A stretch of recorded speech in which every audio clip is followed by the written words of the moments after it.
Hello, and this is an introduction video of section 2, Docker Container Management. In this video, we will be looking at command line interface provided by Docker. So Docker command line interface is a way that you can communicate with Docker services. So in this course, we will be mostly doing work through Docker command line interface. So let's go to our terminal.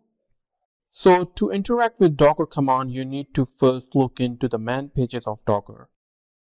It will help you when you deploy and administer your container infrastructure. So what are the man pages? When you install the service in Linux, it will come up with the description and how we can use that service. So that is what called the man pages. So let me show you man Docker. As you can see that it provides you a lot of details about the Docker command and what we can do with it. Also, it provides you the parameter that you can use with the Docker command to get the desired result. Now, to exit from this page, simply type Q and you will be back to your screen. Now, there is another way to get more information about the command, that is help. In some services, when you install in Linux machine, it will come by default with that service. So let me show you what I mean. So Docker help. So let's clear our screen.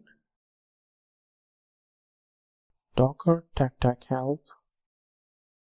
Now, as you can see that this command will provide the details about how you can manage and administer your container.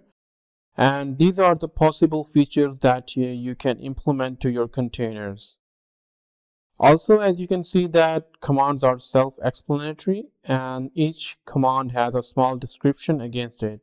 In the later videos, we will be using some of these commands as mentioned here. Now to quit from here, just type Ctrl+C. Now let's clear our screen. Now you can also search Google or official Docker documentation for the commands on the internet. But there are some environments on which the internet is not available. So this can come a handy solution at that time.